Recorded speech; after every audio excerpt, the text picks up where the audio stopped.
The Church of Our Fathers by Roland H. Bainton, Chapter 11, Mighty Deeds, Part 2. Though Francis had given up owning things, he felt rich in the fair world which God had given to all, and called on all living things to give thanks. Here are two drawings of the so-called saint preaching to the birds. One artist has shown the birds in flight, and that statue that's in the yard has a bird being held.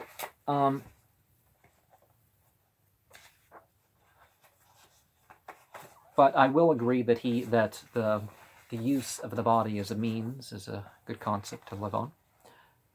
Another wished to give Francis a tough task and brought in birds, a prey like the hawk and the eagle. The marks on St. Francis's hands and feet are called stigmata. They were reddish spots, which came because he thought so much about the wounds of Christ that he psychosomatically harmed himself.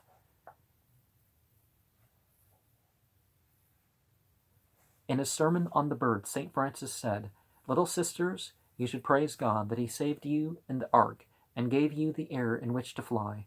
You sow not, neither do you neither do you reap, but God gives you food and drink. He has given you tall trees for your nest, and because you cannot spin or sow, he has made you coats. Therefore, little sisters, be not ungrateful, but strive to praise God." I mean, come on. The animals are innocent, just like the pre-adolescents. They're innocent, but the animals even more so. So let's not act like we have to convert the animals. Francis himself praised God for all that he's made. Francis made a song.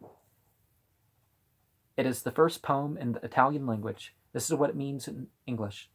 O Lord most high and O Lord most high, O Lord most mighty and most high, whom all men ought to glorify, though no man in his length of days is good enough to sing thy praise, yet praise be thou for all thy hand hath wrought on sea and sky and land. We bless thee for our brother sun, who blazes glad his course to run, for sister moon and every star, whose choice and chaste and lovely are, for air and cloud and gentle rain, by which thou dost the earth sustain, for sister waters gracious flow, useful, precious, chaste, and low, for brother fire who shines by night, in roaring joy and leaping light, for mother earth and flowers and fruit, for tree and shrub and herb and root, for those who love of thee hath brought them to infirmity. If they meekly bear their woe, thou wilt on them a crown bestow. Men were so drawn to Francis that they wished to live with him and to be like him. Pope Innocent gave them permission to form a new order called the Franciscan. Sister Clara founded a branch for women, known as the Poor Clares. Many quaint tales are told of the saint's first followers. None outdo those of Brother Juniper. He was hopeless, for he would give away anything he had, even to his clothes, and come back blithely to the brothers for another outfit. Once a poor woman came to the friary, that is the dwelling of the friars, to ask help for her husband, who was in jail for debt. She found Juniper alone. He looked to see whether there was anything to give her, and spotted nothing but the silver bells on the altar cloth.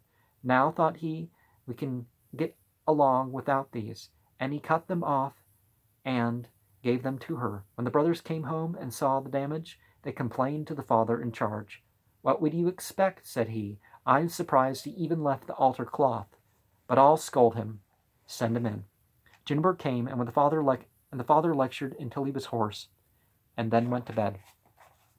Juniper slipped down to the kitchen and made something for the father's sore throat.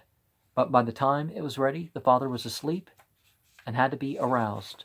Woke up. "What's this, waking me up? You were so hoarse from scolding me that I made this for you, father. Now eat it. It will do you good. Get out and leave me alone." "Well, father, if you won't eat it, perhaps you will hold the candle while I eat it." That was too much. The father got up and they both ate. The prayer of St. Francis was, O Lord, do thou so wean my mind from all that is under heaven by the fiery and sweet strength of thy love, that I may be ready to die for the love of thy love, as thou didst deign to die for the love of my love. Well, would it be more loving if God forgave? Perhaps. I mean, without going through this stunt.